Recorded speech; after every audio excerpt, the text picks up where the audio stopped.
Hello नमस्कार, कसे आहात सर्वजण? सर्वांना सर्वप्रथम श्री स्वामी समर्थ आणि ओम नमः शिवाय. आजचा दिवस तुम्हाला खूप छान आनंदाचा व आरोग्यदायी जावो.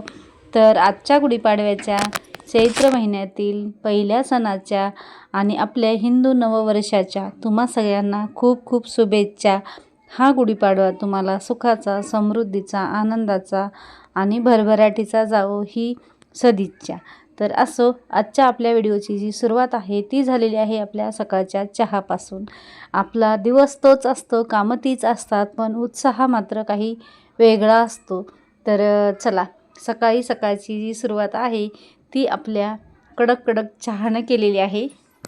चहा वगैरे झाला की पहिली सुरुवात केलेली आहे आपल्या पूजेला, कारण आज मुलांना पण सुट्टी होती आणि योगायोगाने मलासुद्धा सुट्टी होती. तर असो, सुट्टी होती पण संध्याकाळी मात्र सेकंड शिफ्ट होती. रात्री यायला उशीर झाला, तिथून येऊन माझं वाचन स्वयंपाक करायला खूप उशीर झाला. झोपायला 12 वाजून गेले होते. तर सकाळी मात्र थोडासा मी काही जास्त लवकर उठले नाही ना, कुठली पूर्वतयारी केली नाही. पण आज मात्र थोडीशी उशिरा उठले, पण झडाडून कामाला लागलेली आहे. आणि हा बघा, आजच्या सणाचं मेन महत्त्व जे आहे ते म्हणजे कडुनिंबाच्या प्रसादाचं. हा कडुनिंबाचा प्रसाद का करायचा असतो? आपल्या आयुष्यात येणारा प्रत्येक दिवस हा सुखाचाच असतो असं नाही, आणि प्रत्येक दिवस हा दुःखाचा असतो असं नाही. म्हणून कडुनिंब आणि गोड गुळाचा गोडवा ह्या दोन्हीचं संतुलन म्हणजे आपल्या सुखदुःखाला, कठीण प्रसंगाला सामोरं जाण्याचं प्रतीक आहे. तर हे दोन्ही समतोल राखण्याचं प्रतीक. तेवढ्याच धैर्याने समोरं जावं, हे ह्या दोन गोष्टीतून आपल्याला शिकायला मिळतं, कडुनिंबाच्या प्रसादातून आणि गुळाच्या गोडव्यातून. म्हणून हा आजचा जो प्रसाद आहे तो नवीन वर्षाच्या पहिल्या दिवशी आपल्याला केला जातो आणि दिला जातो, सगळ्यांना खाऊ घातला जातो. त्यासाठीच, जेणेकरून कडू प्रसंग आणि गोड क्षण आपण साठवून ठेवायचे, कडू प्रसंगाला समोर जायचं. असो, मी जी आहे ती सुरुवात आपले प्रसाद वगैरे तयार केला, पूजेचं ताट तयार केलं, मुलांनी बांबू वगैरे आणला, मस्त स्वच्छ असा धुवून घेतला. बांबूची सुद्धा मस्त धुवून घेऊन हळदी कुंकाने पूजा केलेली आहे. दरवाज्यावरती स्वस्तिक काढलेलं आहे. दारामध्ये छान छोटीशी अशी रांगोळी काढलेली आहे. पाटाभोवती सुद्धा छोटीशी रांगोळी काढली आणि मस्त हळद कुंकू देऊन कडुनिंबाचा प्रसाद ठेवून काय केलेलं आहे, ओवाळून आपल्या गुढीची पूजा करून घेतलेली आहे. लाडाला आलंय तरी सकाळी थोडीशी तयार झाले होते, पूजा वगैरे करून घेतली आणि प्रतीक्षानं देवपूजा केलेली आहे. आणि मी टाकलेलं आहे पुरण 12 वाजून 10 मिनिटांनी टाकलेलं आहे, कारण ह्यांनी घरी नव्हते. आणि त्यातमध्ये प्रॉब्लेम हा होता की काही सुचतच नव्हतं, कारण मुलांनी नाश्ता वगैरे केलेला होता. ह्यांनी म्हणले की मुलांच्या आवडीचा स्वयंपाक कर, मुलं म्हणले की आम्हाला काही विचारू नको, तुला काय करायचं तर कर. ते झालं पुन्हा प्रॉब्लेम दुसराच. पुरण वगैरे शिजलेलं आहे माझं आणि हे येळवणी काढलेलं आहे, आमटीसाठी येळवणी काढलेलं आहे. आमटीसाठी वाटणसुद्धा काढलेलं आहे. तर चला, पुरणपोळी ही करायची नव्हती, पण म्हटलं चला आता 12 महिन्याचा सण आहे, जरी तळण वगैरे खायचं नसेल तरी पण खायचं नाही असं काही नाही आहे, परंतु ऊन खूप पडत आहे आणि तेलकट खायलासुद्धा कंटाळा करतात. पुरण परतायला टाकलेलं आहे आणि आता आमटीचं वाटणसुद्धा मिक्सरला मी काढून घेतलेलं आहे. आता आमटीची फोडणी देते आणि लगेच थोडीशी बडीशेप इलायची जी आहे ती वाटून घेते. म्हटलं देवाला नैवेद्य होईल, एका वेळेला होईना पोळी खातील म्हणून मी हा प्रसाद केलेला आहे. असो, भजे वगैरे काहीही तळण वगैरे काहीही केलेलं नाही आहे, खाली आपली पुरणपोळी आणि भात आमटी एवढाच प्रसाद मी केलेला होता. नैवेद्य दाखवून घेतले, म्हणजे नैवेद्यासाठी एवढंच केलेलं होतं.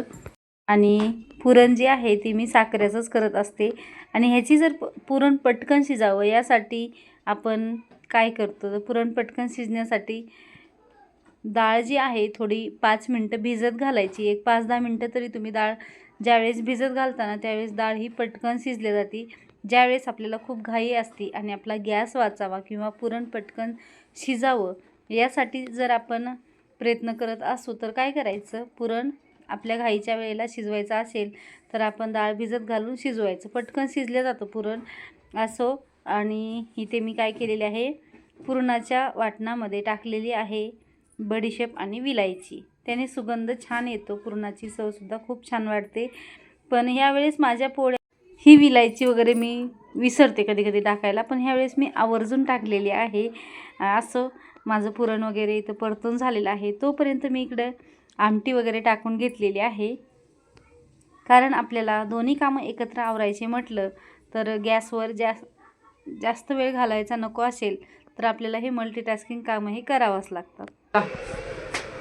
पुरण परतून झालेलं आहे आणि आता आमटीसुद्धा झालेली आहे.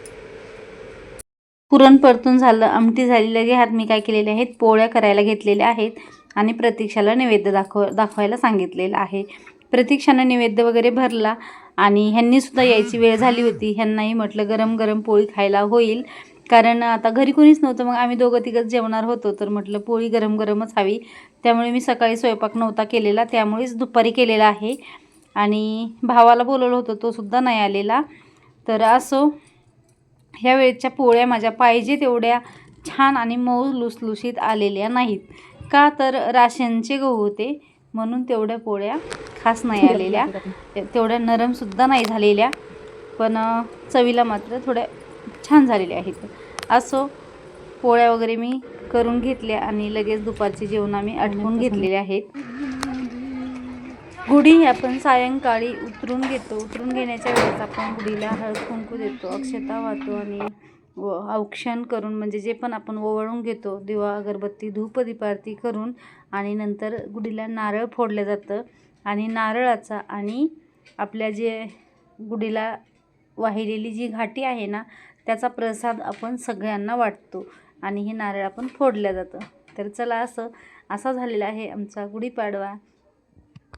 सण म्हणजे केवळ सजावट आणि जेवण वगैरे नाही, तर आपल्या कुटुंबासोबत घातलेला वेळ आणि आपली जपलेली संस्कृती, हे सणाचं महत्त्व असतं. तर असो, आजचा तुमचा गुढीपाडवा कसा झाला तर नक्की कमेंटमध्ये सांगा. व्हिडिओ जर आवडला तर नक्की लाईक, शेअर आणि सबस्क्राईब करा. तर चला, पुन्हा भेटूया अशाच एका नवीन व्हिडिओमध्ये. तोपर्यंत सर्वांना श्री स्वामी समर्थ आणि ओम नमः शिवाय.